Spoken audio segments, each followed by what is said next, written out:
I think I can hear now. Coach, can you hear us? I can. Great. If you want to start with an opening statement, and then we'll go into questions. Pretty cool Zoom moment to start the press conference. Good to be in an actual game week. We had a good weekend. We practiced Saturday morning, and then last night, Saturday, just getting through the UAB game, and then we did get had about an hour last night to get slightly ahead on Louisville. Again, just reviewing the film from the UAB game, we thought that was really proud of the effort, the intensity. I mean, all the things we really asked for our guys. The attitude. I know coaches say these things all the time, but especially in the stadium with the reduced fans, and just I thought the energy on the bench, even when things weren't going great in the first quarter, or when UAB responded with a touchdown drive in the third quarter, our guys were they were eager to get back out there and make things happen. A ton of technique execution mistakes that are not unusual for an opening game of the season.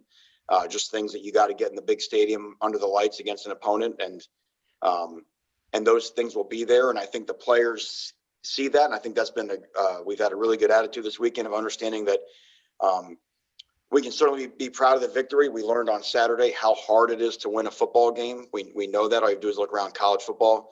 But now to be the team that we want to be, we've got to clean up some of these errors and continue to try to grow and evolve as a football team. Obviously, going on the road to Louisville is I mean, they were predicted to be the second best team in the Atlantic before we all lumped up into one big pile. If you were playing fantasy football in the ACC, their combination of quarterback, running back, and wide receiver, right up there at the top three. I mean, them, Clemson, North Carolina, I would think would be the top three in terms of just skill positions, explosion on offense. They're probably the best outside zone running team in America. But the biggest difference from watching them on Saturday night is their defense has made a great transformation. You can see year two in being in a system for the first time. I think it's 5 years. It's the first time that Louisville's had a defensive coordinator, the same defense coordinator in back-to-back years. Their kids are a lot more confident, playing very aggressively. They're much more multiple than they were a year ago. They tackled outstanding for an opener. And again, very much like the UAB Central Arkansas game, the score was a little bit misleading because Western Kentucky really benefited from some really beneficial field position. So our guys will be very excited to play Louisville on a Saturday night, college game day. Here we go, week one in the conference. Great. Thank you, Coach. We're going to start with Christopher Stock from Inside the U. Chris, go ahead. Coach, the depth chart came out and you got Ja'Kai Clark there on the first team. Can you speak on maybe Traore, how he played, and maybe what you saw from Clark in camp? And then also Corey Gaynor was named ACC Player of the Week for offensive line. If you could speak on him, maybe how he looked to you. Yeah, I thought the entire offensive line played very well. I was proud of their effort, and to go out and have 300 yards rushing by the end of the third quarter is quite a feat.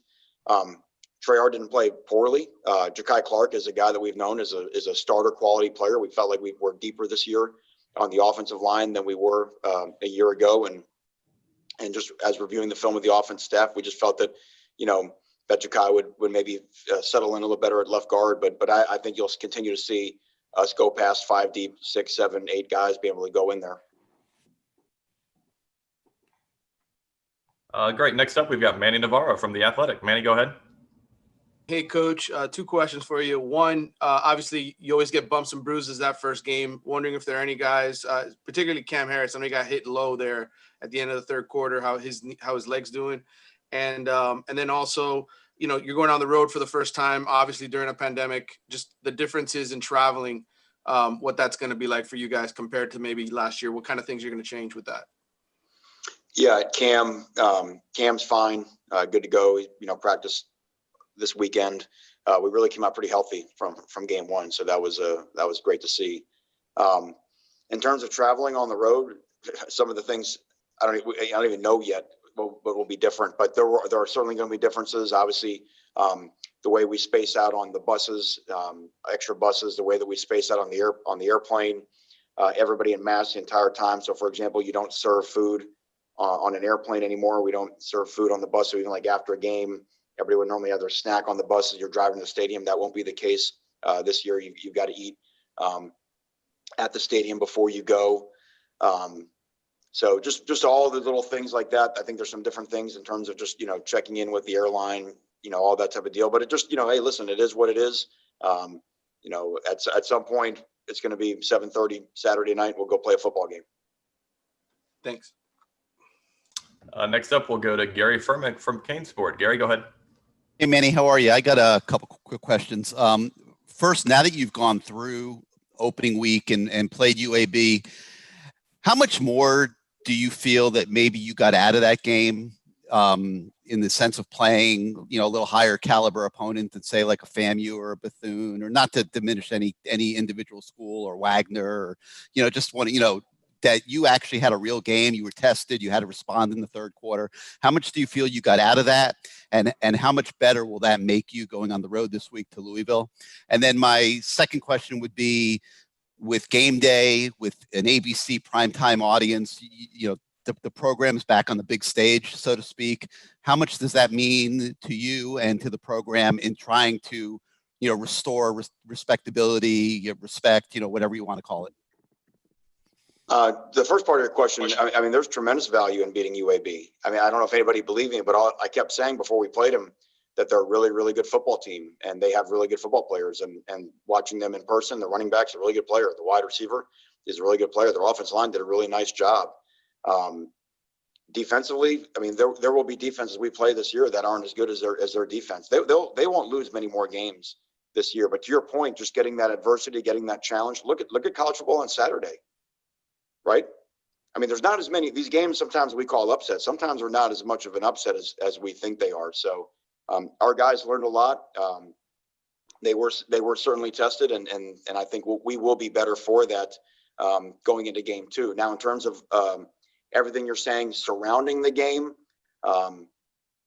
that's exciting. I mean, our guys come to Miami to be in those type of atmospheres in terms of, I know the fans won't all be there, but in terms of game day and whatnot. But I think you mentioned something about, prestige and these type of things. As you know, that's always a moving target. I mean, whatever happens, what's important this week, there's something more important than the following week. So the focus still has to be on playing a football game against Louisville's football team. And, and all the sideshow stuff really won't matter once we get to kickoff. Okay, next up, we've got David Teel from the Richmond Times-Dispatch. David, go ahead. Manny, so far in the league, we've seen North Carolina State have to ask for a postponement with its game against Virginia Tech, and then Virginia Tech have to turn around and ask for a postponement of its game against UVA. Among the coaches, is there a certain amount of empathy just to think, the shoe could easily be on the other foot?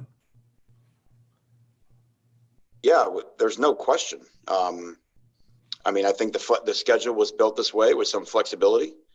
And let's use Major League Baseball as an example. I mean, obviously down here we saw that the Marlins had to sort of take a week or so off, and you've seen some other teams do it, but they have found a way. They've been able to replace the games, and we're heading towards the end of a baseball season. So everyone knew that 2020 was not going to be all smooth sailing, and there'd be some people taken out of their comfort zone. And as I mention it on this every week, as we tell our players every week, we are only as good as our next test. And that's why we have to continue to be diligent in all of our actions. And then are you traveling the day before the game still? We are, yes. It's just for being down here in Miami, these trips are just too far for us to go on the day of the game. Right, exactly. So what kind of extra precautions do you need to take at your hotel? What all goes into that protocol? Certainly, again, just keeping our players around our players. No different than we had. We were in a home hotel last week, right? So hotel is a hotel is a hotel. But just making sure that we don't intermix with other people that are in the hotel. That we could sort of keep our the closest thing we can create to an actual bubble is really in the 24 to 36 hours before kickoff. And so we had a little bit of experience with that in our home hotel last week. Great. Next up, we've got David Lake from 24/7. David, go ahead. And he wanted to ask you about the freshman backs, just being their first game. How do you feel like they handled the moment of their first game, and how'd they do with the little things like pass pro and that kind of stuff? I thought they did a really nice job. It was great to see their explosive runs, but maybe my favorite runs of both guys. Actually, Jalen Knighton's first run is inside zone, and the defensive end is sort of squatting on Derek, and he just takes the ball and just runs right through him. I think the guy was about 260, and Jalen ran right for him for about 4.5 yards. And that's when you get in the game, you run north south. That sends a message. Then all of a sudden, when there's a crease in the defense, now you've got the skill and the ability to break out and make something explosive, which what we've known all along of those guys. But you got to prove as a young guy that you'll stick it in there. And I thought both guys ran downhill. I thought both guys ran very hard. Next up, we'll go to David Furones from the Sun Sentinel. David, go ahead. Hey, Manny, I know Isaiah Walker was listed as unavailable for the week going into the UAB game. What's the status on him? Is there still a chance that he could play later this season? That's possible still. Really with Isaiah, we're waiting for a medical clearance on Isaiah as well. And until we really know that, you got the eligibility thing, and you got a medical deal as well. And that's sort of where he's at right now. So we'll just, we'll sort of go through both procedures and see what happens. All right, next we'll go to Chris Perkins from Sports Illustrated. Chris, go ahead. Hey, Manny, wanted to know what you found out about your team, that final possession of the first half. I know it wasn't exactly 2-minute offense. I think you took over with 1 and change, but did you find out anything about blocking or De'Aaron King's decision-making, anything along those lines? Yeah, we call the timeout. We could have called the timeout after second down on defense, but there are 2 minutes left. And I thought with the way that our offense goes, I didn't think we did not need that much time to score. We got going, and we called time after third down. They punted to us. We got going. We got across the 50, and then obviously went up with a negative play right there that took us out of scoring position. We called a really good call on third down, called the screen. Really just trying to get half of it back to get Jose out there to kick a field goal. We could have tried Jose on a field goal from that distance. I've got confidence in him to make that. But at 14-7, I felt that the risk of a long field goal with a potential block and a return with the way that our defense was playing against their offense, I didn't think that the 3 points was worth the risk of that. And I also felt that lining Derek up for a Hail Mary in that situation is not anything any defensive coach likes to see. So it was great to get in the game and get the dynamics. I thought our guys handled it smart, whether it was Cam Harris getting out of balance one time after a first down. I thought our procedure was pretty good.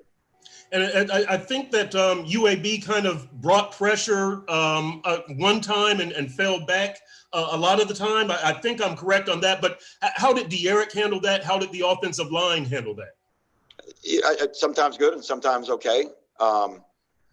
Normal for a game one. And again, I want to go back and again mention UAB played a different defense against us than they had showed in game one or last year, coverage wise and front wise. So I thought our offensive line, I thought our offensive staff and everybody on that side of the ball did a really nice job adjusting to some of the things that they did. But in terms of just staying in there, make sure we picked everybody up, make sure we're going through all the reads. I think sometimes, again, in a game one, that process can be sped up a little bit, just the techniques of how we run our routes, how we stem our routes.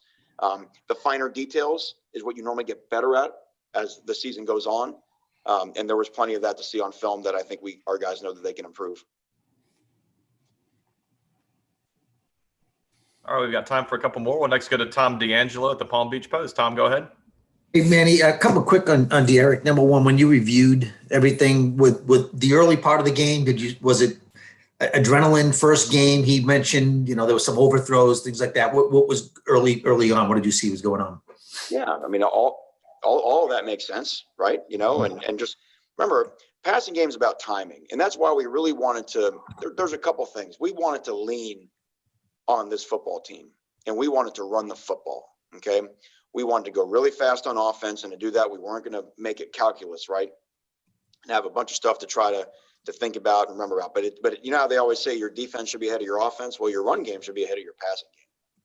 And we didn't run the ball very well the last 3 games of last season. So we wanted to go out. We wanted to make a statement.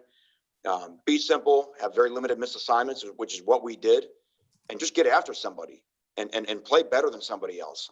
So I think that happened. Now, again, like I said, the timing on some of the throws down the field or on some of the drop back type of stuff and progression and those type things, I know all of that will improve, but I'd have been more concerned if we had hit some of those plays down the field and not had the consistency on some of your more, bread and butter stuff.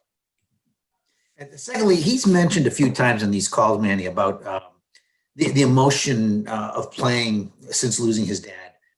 Can you talk about that and seeing what you've seen in him in that emotion, and how this obviously a terrible thing for anyone to take, how it's kind of affected him over the past, I guess, 6 months? Yeah, I mean, it's hard for me to even imagine what he's going through. He doesn't let that affect anything he does when he's in this building or when he's at practice. The guy has literally never had a bad day when he's come here. When I say bad day, I mean like just in terms of his attitude, his effort, his leadership ability. But it's still a lot to process, So I know that, I know the relationship that he had with his father, not just personally, but from a football standpoint, and his father mentored a lot of really good football players from the Houston area. So to be back in that stadium for the first time, I mean, all the emotions, just the emotions of 2020, I mean, I would feel unqualified to speak for somebody else and what they're dealing with at that time. But what I will say is that Derek has been nothing but fantastic in how he's handled himself, in front of this football team. Thank you. Next up, Susan Miller-Degnan from the Herald. Susan, go ahead. Hey, Manny. I know obviously every game is very tough, but you did beat a team, and I know they're a good team, but you were expected to win that game. Last year, that didn't really. Susan, we're expected to win every game. Yeah, sorry about that, but you know what I'm saying. Last year, that didn't happen though many times. Okay, you lost games, people assumed or whatever you were going to win. Is there, and you used to talk about the attitude of your team last year. Everything was unexpected, I guess. But is there a difference that you sense in this year's team? Is it too early to tell? That's the first question I have. Well, number one, yes, it's too early to tell. I'm not going to sit here and put our flag in the ground and say, we've sorted it out. What I will tell you is that we have made a real big point this year of saying winning is simple. It's just not easy. And I think it's important for the people inside this program to respect how difficult it is to win a football game, how difficult it is to win back-to-back football games, to win 3 in a row. I mean, just how difficult it is to win. This week we have to go win on the road against a conference opponent. So nothing we did a week ago matters. We told the team last night, it always starts back at 0, and there's a lot of hard work. There's a lot of preparation. I thought our guys did a really nice job of that a week ago, but if we don't prepare the same way this week, we'll get beat badly. So I think there's a respect of understanding that it's okay to accomplish hard things, and the hard things, they never get easier. In fact, they usually get harder. The more you win, usually the harder it gets to get more wins. So I think that might be the mentality on the inside. In terms of who's expected to win, I couldn't tell you who's supposed to win the game this week, and I would imagine Louisville thinks they are, and I would imagine Miami thinks that we are.